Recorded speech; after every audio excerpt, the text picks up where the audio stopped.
The scholarship committee email arrives at 11:47 p.m. on a Thursday that refuses to end. Rian Calder stares at his phone screen, dishwater dripping from his elbows onto the cracked tile floor of the Cove's industrial kitchen. The automated subject line blinks like a warning. Application status, under review. His chest tightens. They reopen his case. After 3 weeks of silence, after the expulsion hearing, after watching his future collapse like a house made of cards, they reopened it. Thunder splits the sky outside, and rain hammers the restaurant's metal back door hard enough to rattle the frame. Rian's thumb hovers over the email, but he can't make himself tap it. Can't make himself read the words that will either save him or bury him for good. His mother Melora stands 15 feet away at the server station, counting tips with shaking hands. Her fingers move through crumpled bills. Ones, fives, a single 20 that looks like a mistake. The overhead fluorescent light makes the exhaustion on her face look like bruises. She doesn't know about the email yet. Rian hasn't told her the committee agreed to reconsider. Hasn't told her because hope is dangerous when you've already lost everything once. Hi viewers, kindly tell us where you're watching from and what time it is. The kitchen smells like grease and bleach and the particular kind of desperation that comes from working double shift just to stay afloat. Rian's ST.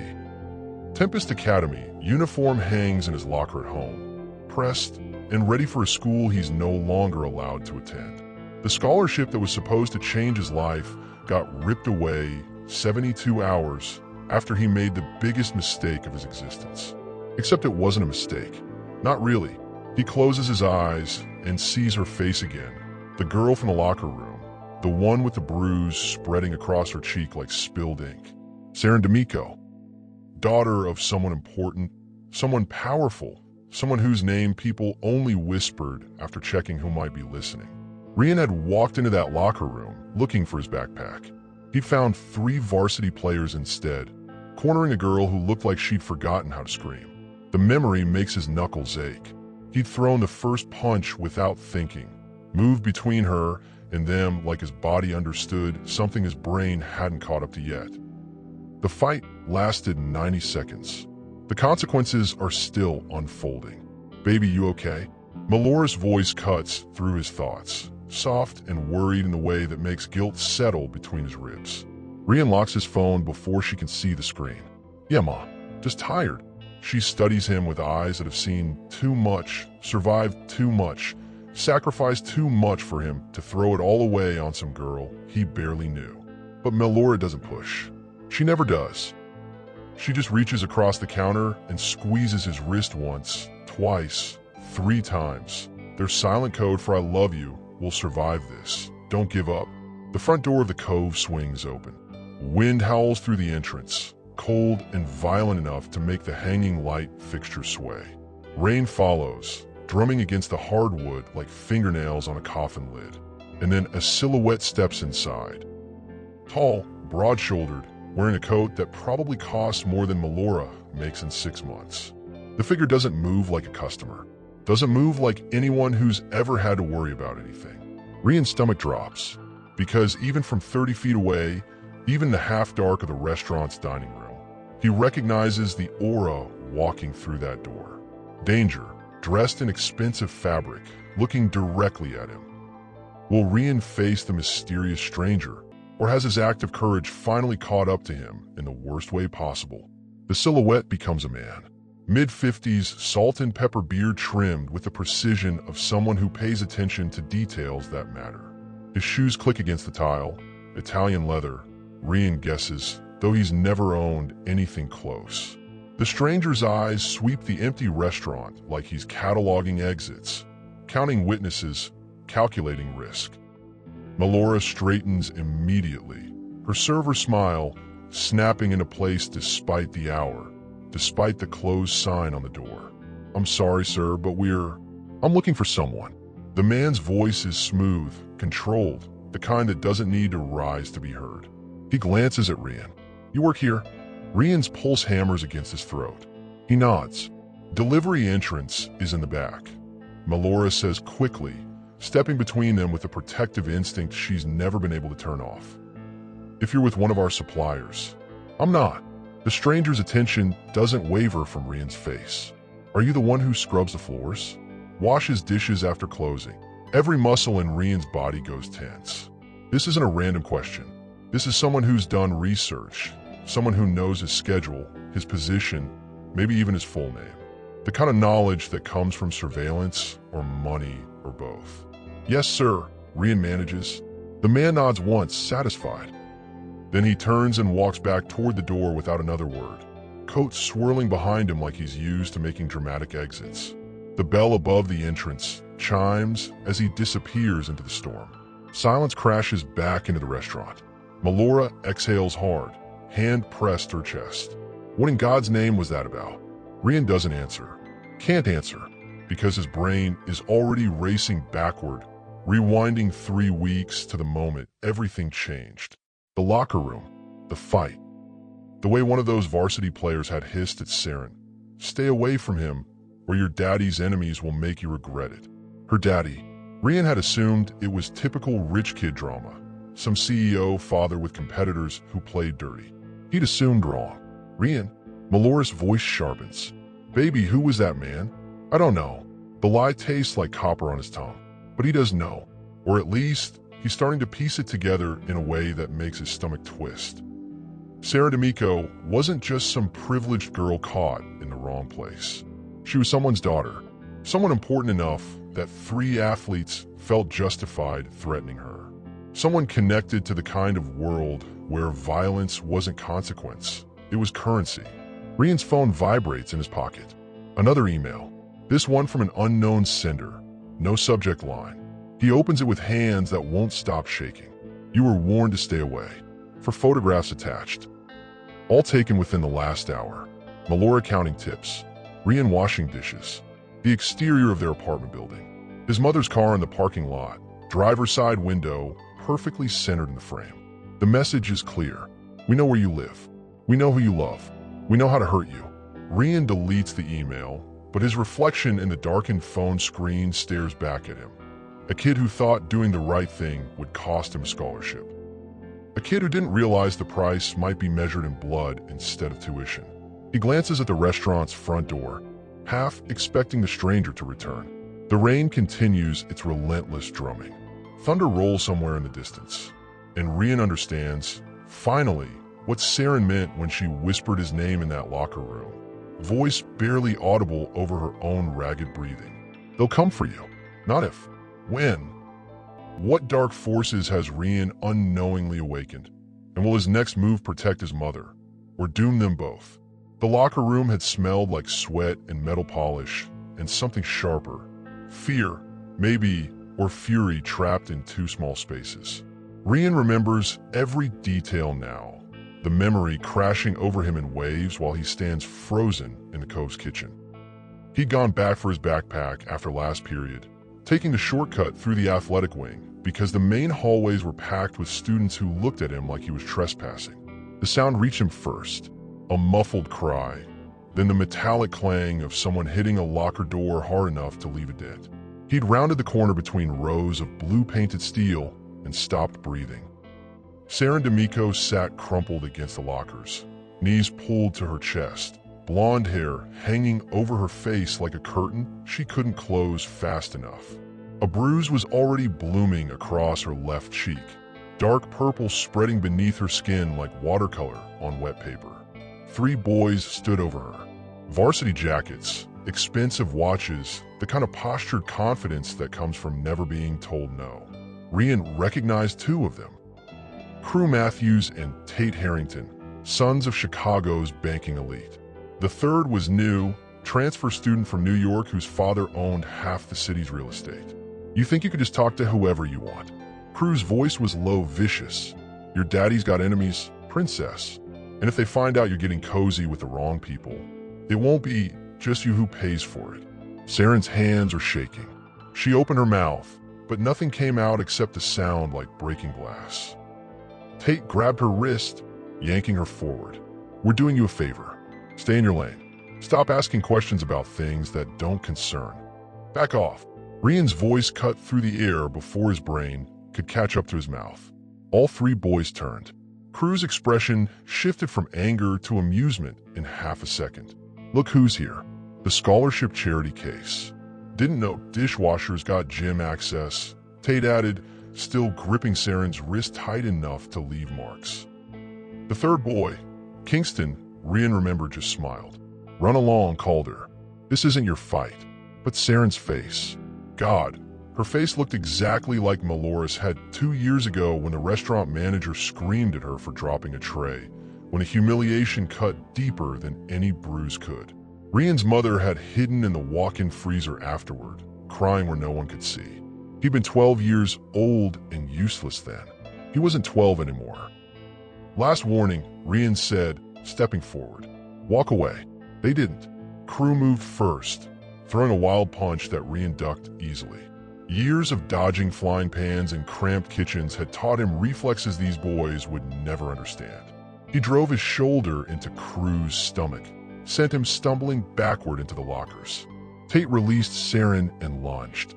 Rian caught his arm, twisted, heard something pop in a way that made Tate scream. Kingston tried to grab him from behind, but Rian dropped low, swept his legs, watched him crash face first into the tile.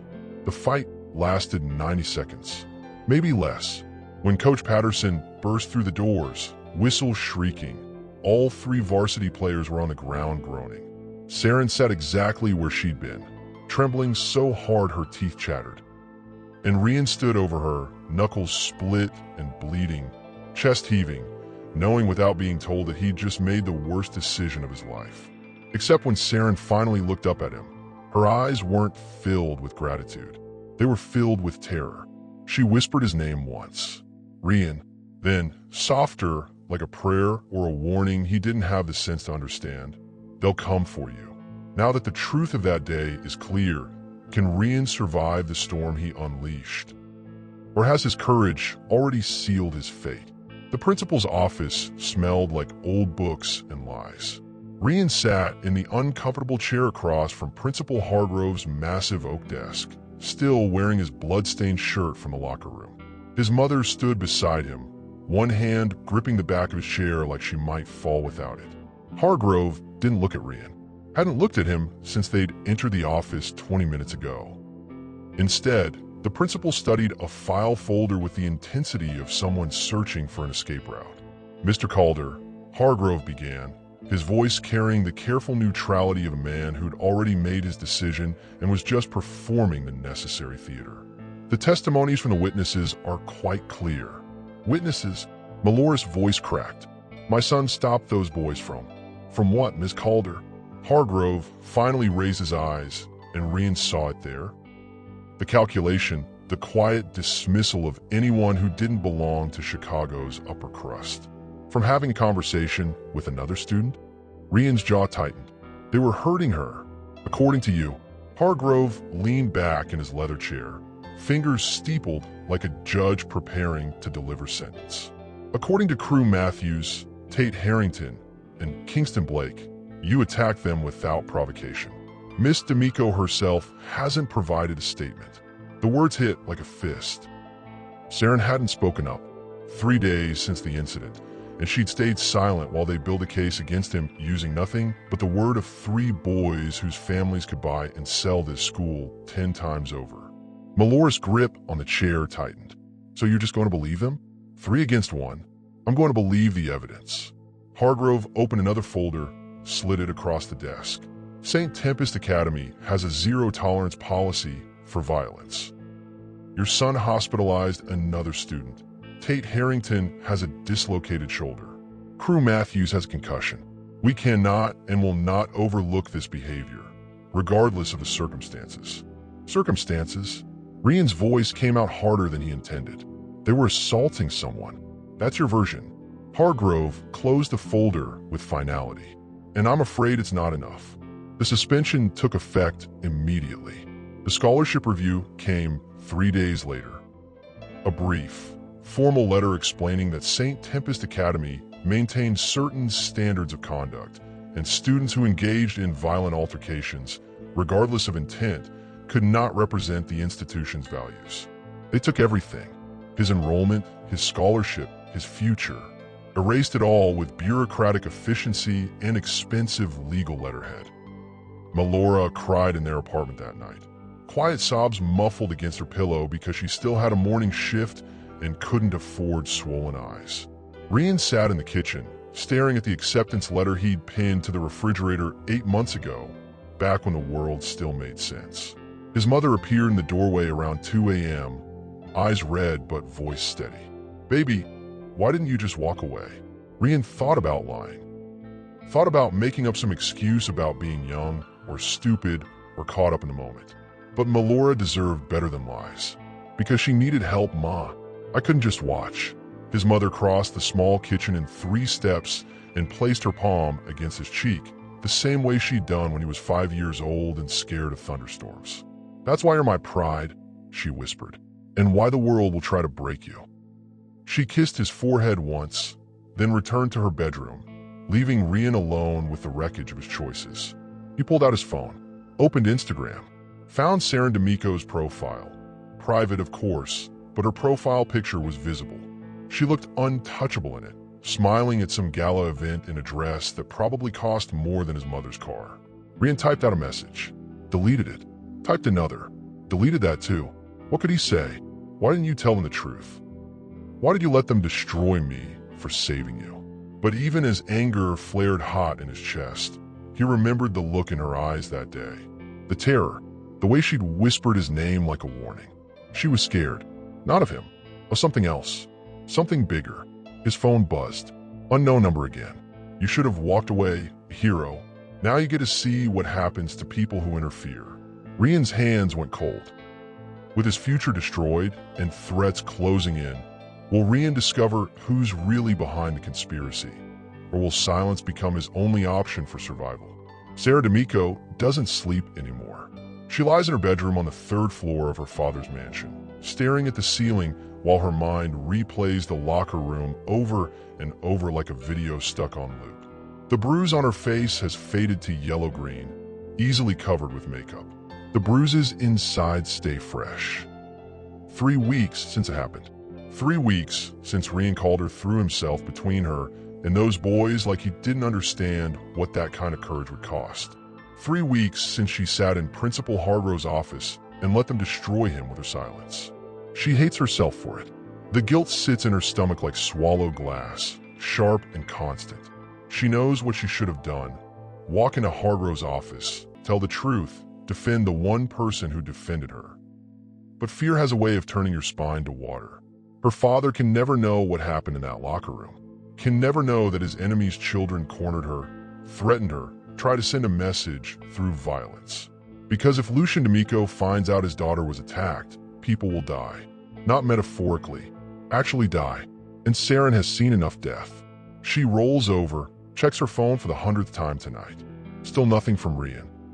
She tried to message him once, 2 days after the expulsion, but he'd blocked her before she could hit send. Smart. Self-preservation. She doesn't blame him, but she misses having the option. Her bedroom door opens without warning. Saren's whole body tenses until she recognizes the silhouette. Aunt Chioma, her father's younger sister, the only person in this house who doesn't treat conversation like negotiation. "Can't sleep?" Chioma asks softly, closing the door behind her. "I'm fine." "You're a terrible liar." Chioma sits on the edge of the bed, her dark eyes catching the moonlight streaming through the window. "You've been fine for 3 weeks now. Your father's starting to notice." Panic flares. Notice what? That something's wrong. Chioma reaches out, gently turns Saren's face toward the light. The bruise is gone, but she studies the spot anyway, like she can see through concealer and lies. "You want to tell me what happened? Or should I keep pretending I don't know you got hurt?" Saren's throat closes. "I fell during gym." "Saren, I'm serious. A boy lost his scholarship for you." Chioma's voice drops to barely a whisper. "Rian Calder, I've been asking questions. Quietly. And the story doesn't make sense unless you were in danger." Tears burn behind Saren's eyes. She blinks the back hard. "If I tell Dad, then people die." "I know." Chioma's expression softens. "But that boy paid a price for keeping you safe. And you're letting him pay it alone. What am I supposed to do?" The words come out sharper than intended. Crew's father has connections to the Volkov family. Tate's uncle runs with the South Side crew. If I speak up, if I make this a thing, it becomes a war. And Rian, her voice breaks. Rian gets caught in the crossfire. Chioma is quiet for a long moment. Then, so you're protecting him by staying silent? I'm protecting everyone. No, baby girl. Chioma stands, moves toward the door. You're protecting yourself from having to make a choice. There's a difference. She leaves without another word, and Saren is alone again with her guilt and her fear and the knowledge that somewhere across the city, Rian Calder is washing dishes in his mother's restaurant. His future gone because she was too scared to do the right thing. Her phone buzzes. Unknown number. We know what you saw. Keep your mouth shut, princess, or next time we won't be so gentle. Saren's blood turns to ice. They're still watching, still threatening.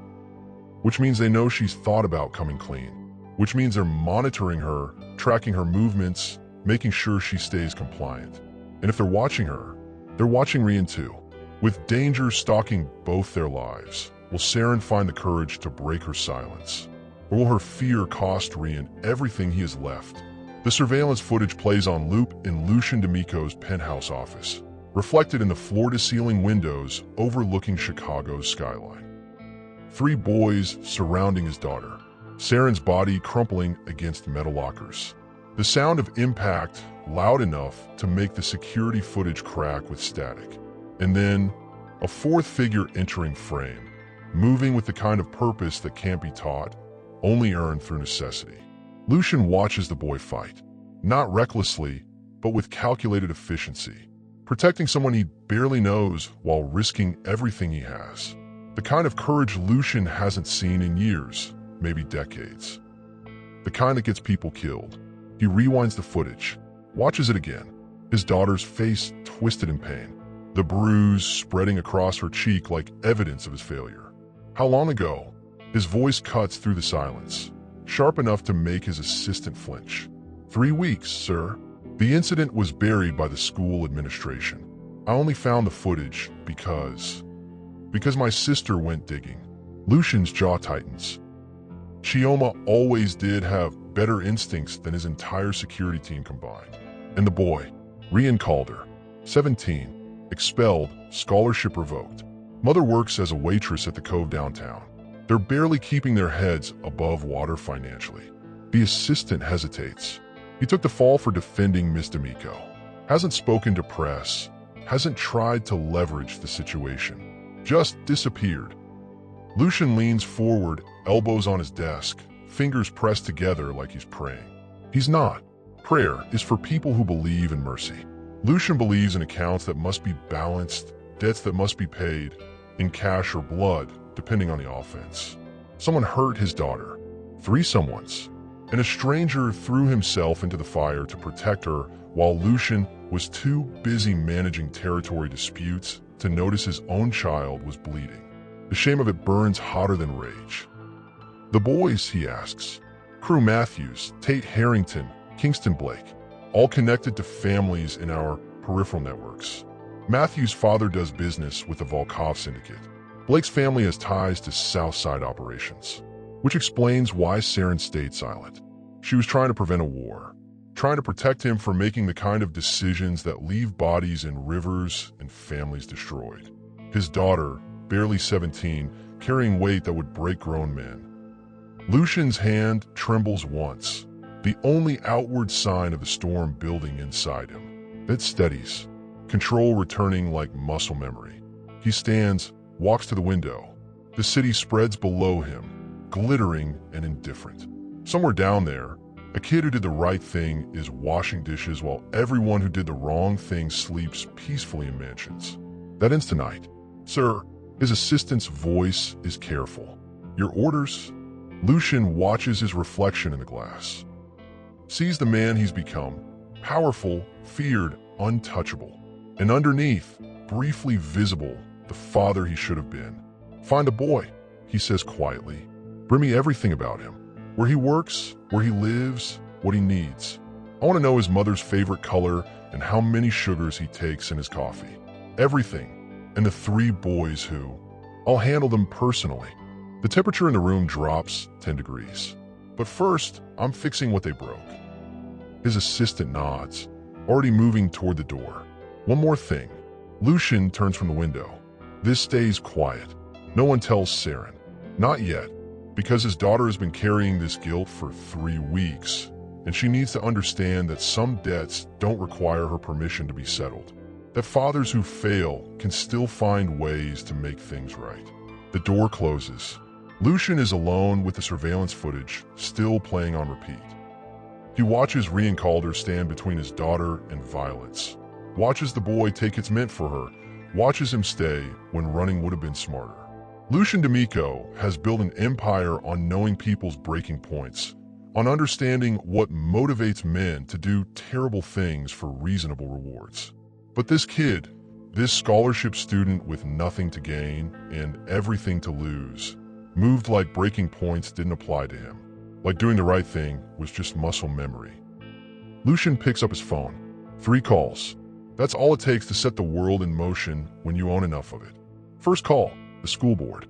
Donors get nervous when their funding vanishes overnight.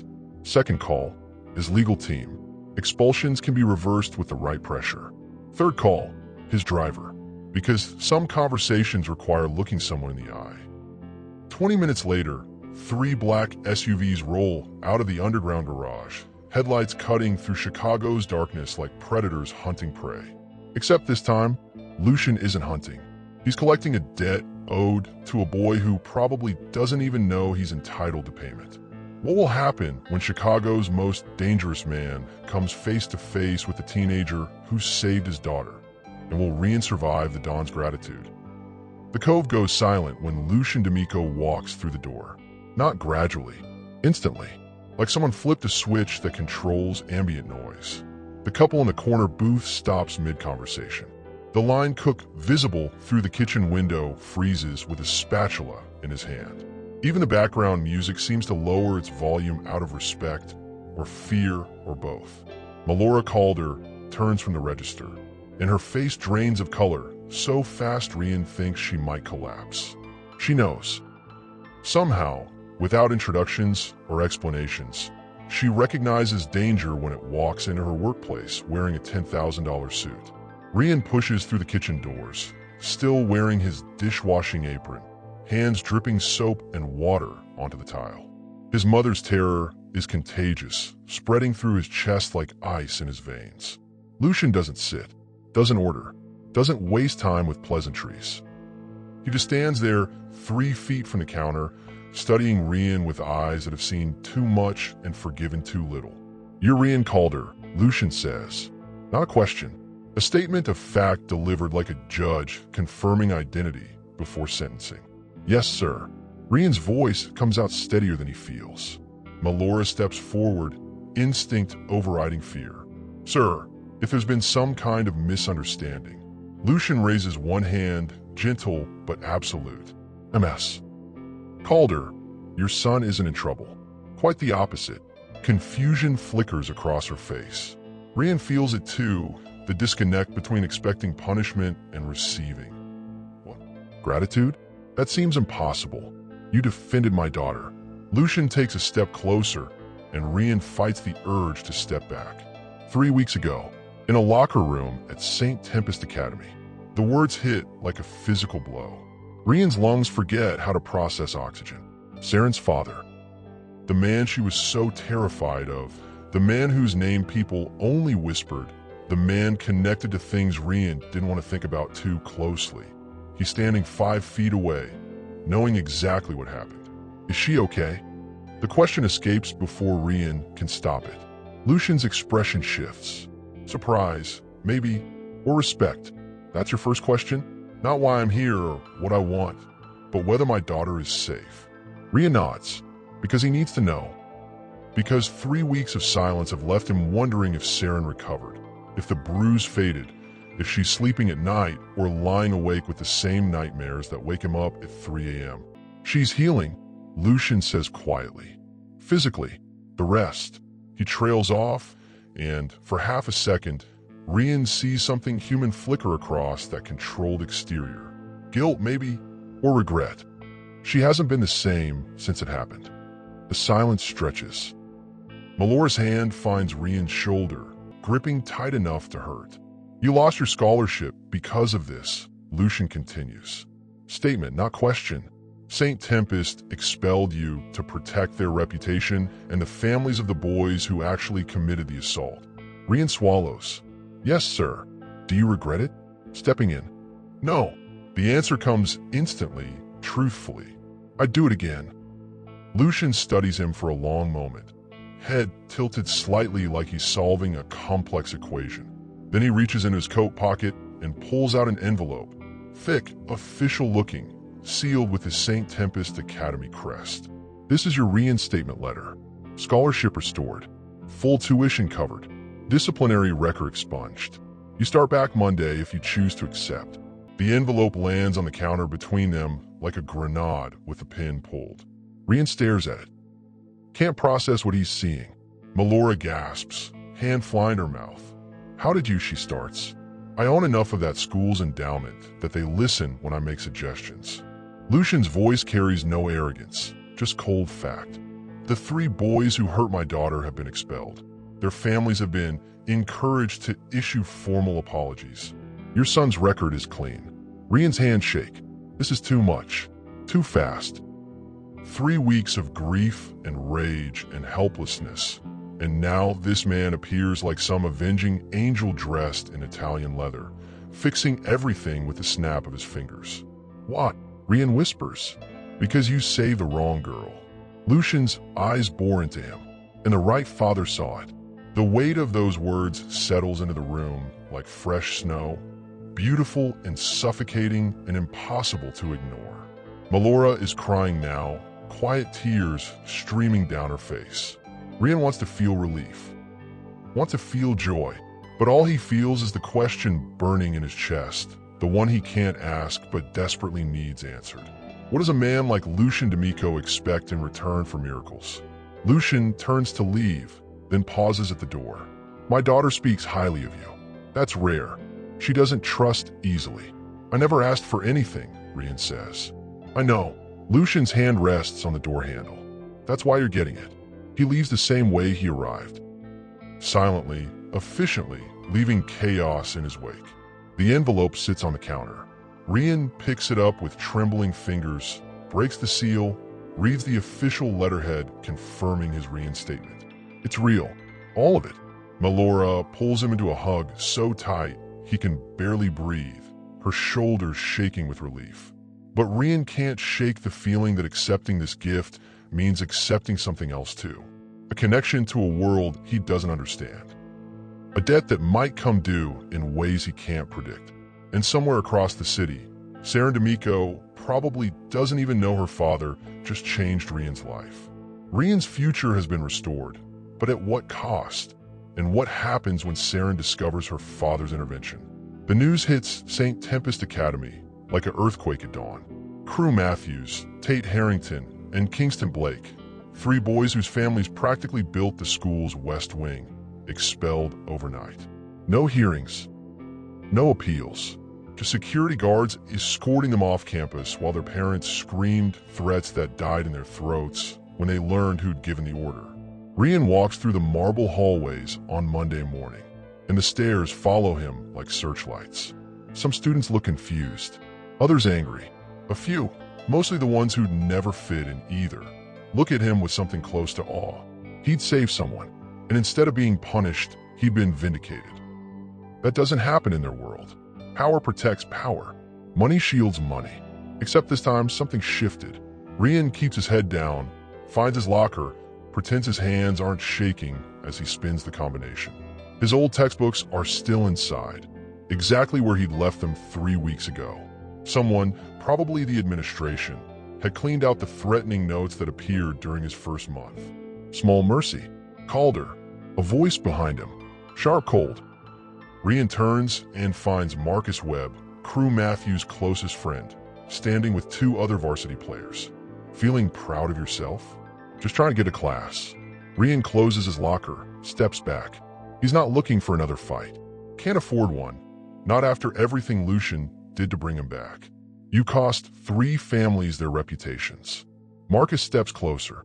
You think that doesn't have consequences? They cost themselves. Rian's voice stays level. I just didn't let them hurt someone. That someone is D'Amico's daughter. Marcus spits the name like poison. You got lucky her daddy decided you were useful. But luck runs out, scholarship boy. And when it does, you won't have anyone to protect you. The threat hangs in the air for 3 heartbeats. Then a teacher rounds the corner, and Marcus and his friends melt into the crowd like shadows at noon. Rian exhales slowly. His first day back, and he's already collecting new enemies. The cost of justice, apparently, is never-ending vigilance. He makes it through morning classes without incident, keeps his head down, answers when called on, ignores the whispers that follow him like ghosts. By lunch, exhaustion settles into his bones deeper than any physical labor ever could. The cafeteria is a minefield. Rian buys food, scans for empty tables, finds none that don't come with social landmines.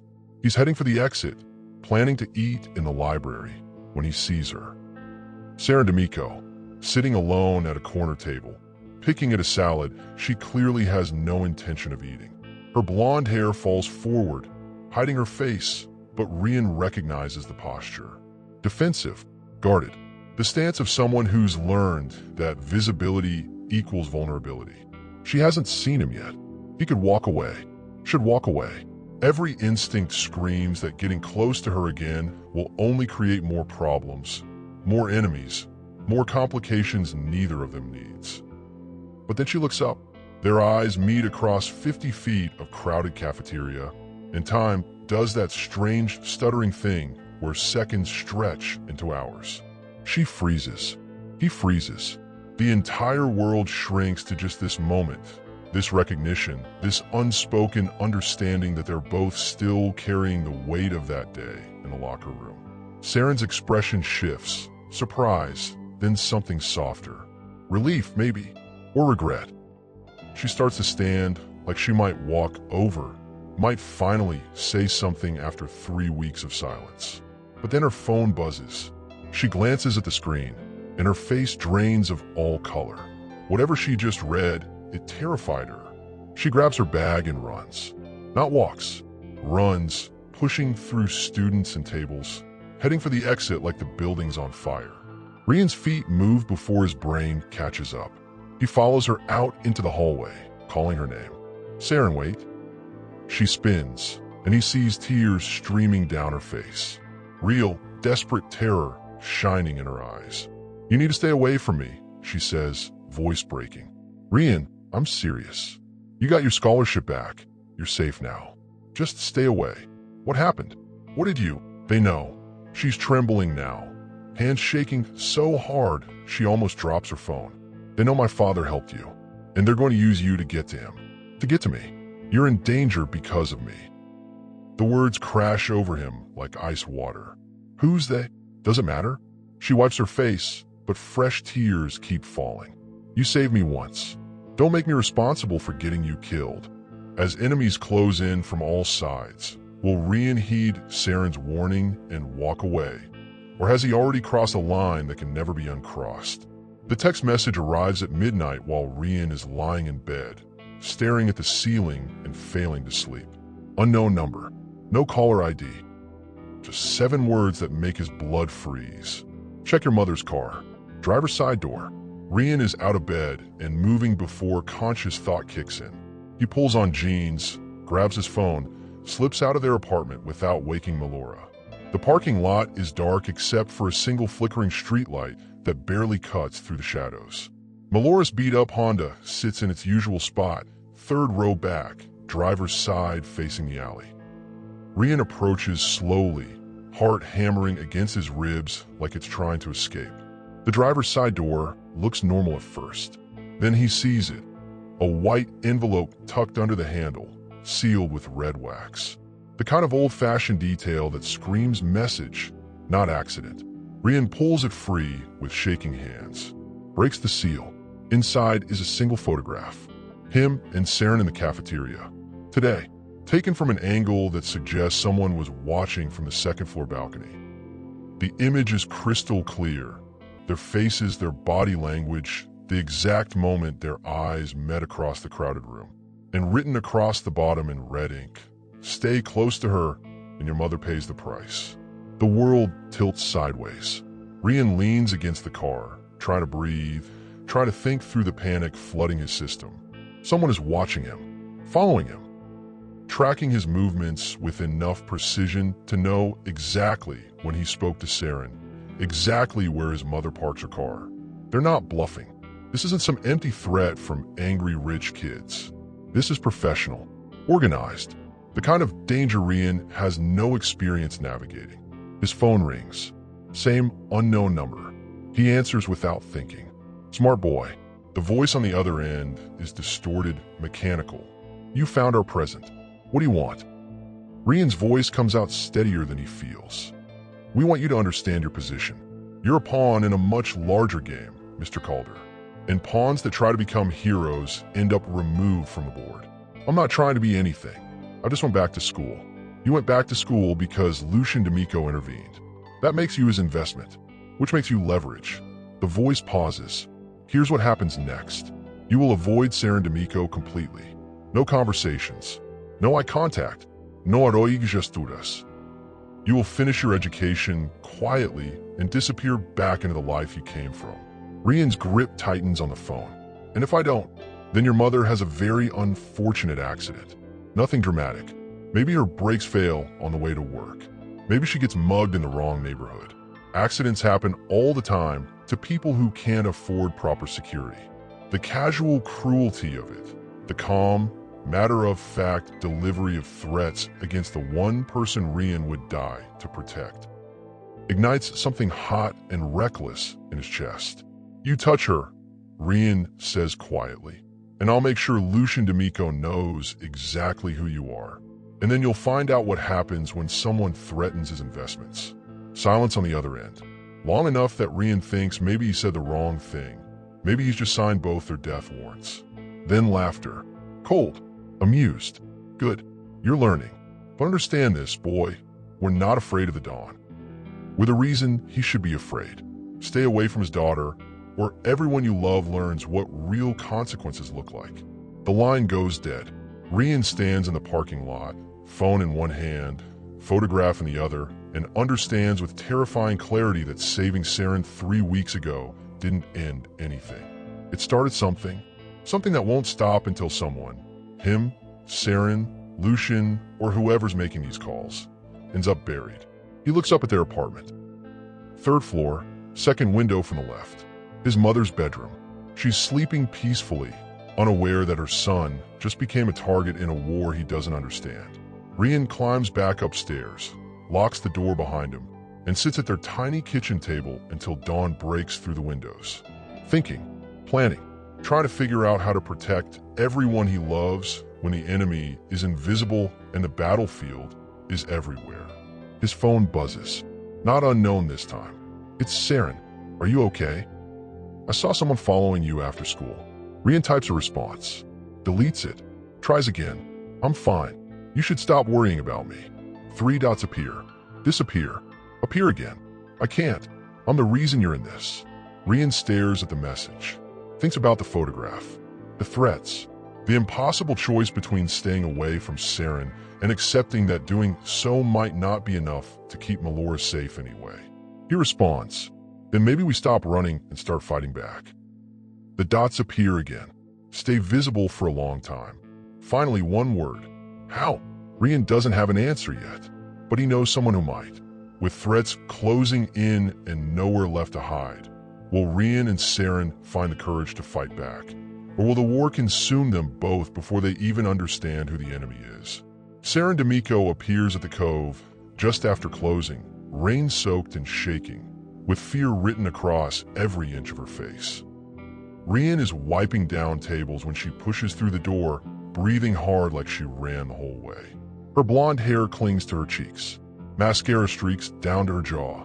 She looks nothing like the untouchable girl from St. Tempest Academy, and everything like someone who's just realized she's out of time. "Rian." His name comes out broken. "We need to talk." Melora emerges from the kitchen, takes one look at Saren, and immediately understands this isn't a conversation she should be part of. "I'll be in the back doing inventory. You two take your time." The door swings shut. They're alone in the empty restaurant, fluorescent lights humming overhead, rain hammering the windows like it's trying to break through. What happened? Rian asks.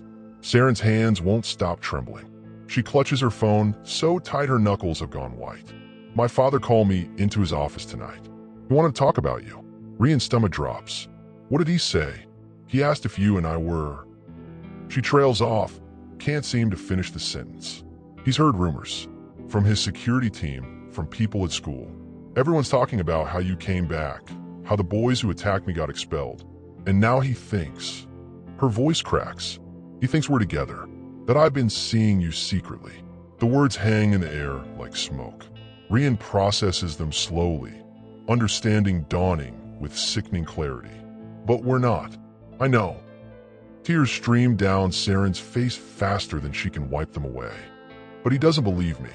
He thinks I'm protecting you. And Rian, my father doesn't allow me to date. Ever. It's one of his absolute rules. So tell him the truth. Tell him I just helped you that day, and I tried.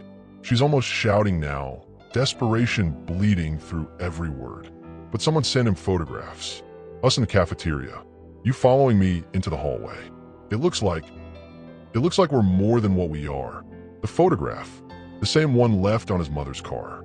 Someone's playing both sides, feeding information to Lucian while simultaneously threatening Rian to stay away. Who would do that? Rian asks. I don't know, but they're trying to make my father think you're a threat. They're getting too close. And when my father thinks someone's a threat to me, she doesn't finish, but she doesn't have to.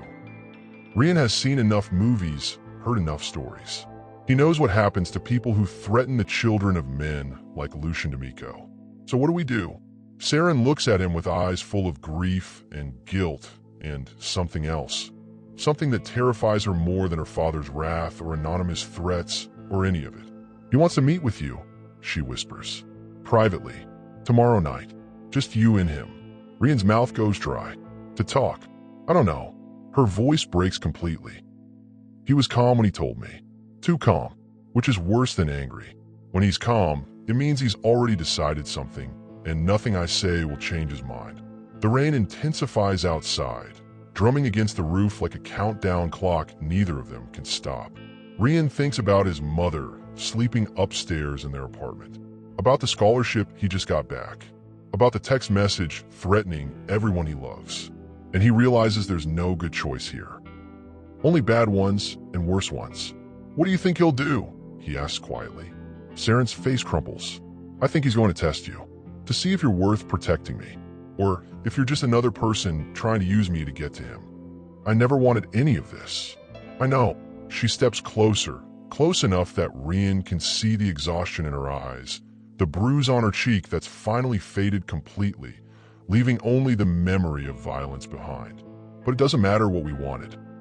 It matters what we do next. And what's that? She takes a shaky breath. You could run. Leave Chicago.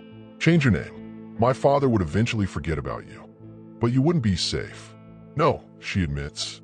Probably not. They stand in the empty restaurant. Two kids caught in a game played by people with power and money and absolutely no concern for collateral damage. Outside, headlights cut through the rain-streaked windows. Black. Silent. 3 SUVs pulling into the Coast parking lot. Saren's face goes ghost white. Oh God, he followed me. Rian's pulse skyrockets. Your father. He must have had someone tracking my phone. Rian, I'm so sorry, I didn't think. The door handle begins to turn. Slowly, deliberately.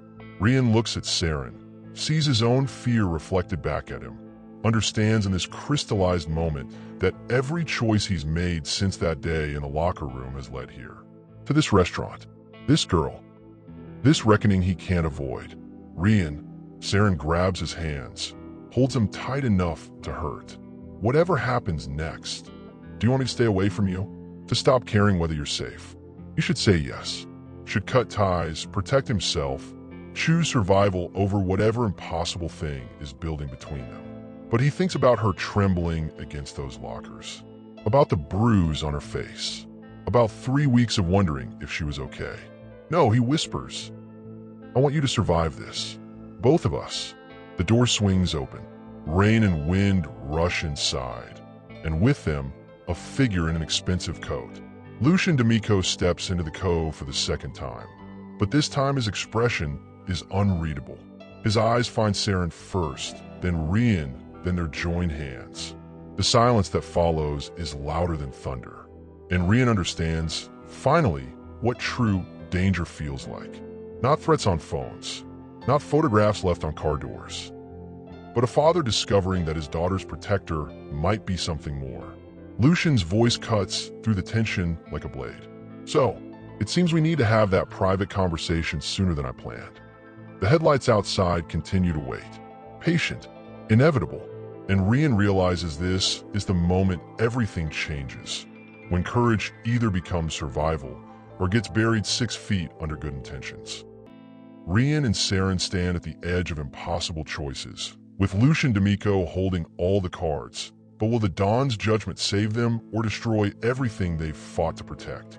Subscribe and turn on notifications so you don't miss what happens next in this story that proves sometimes the bravest thing you can do is refuse to walk away. Drop a comment below sharing your thoughts. Your words might inspire someone else facing their own impossible choice. See you in the next story.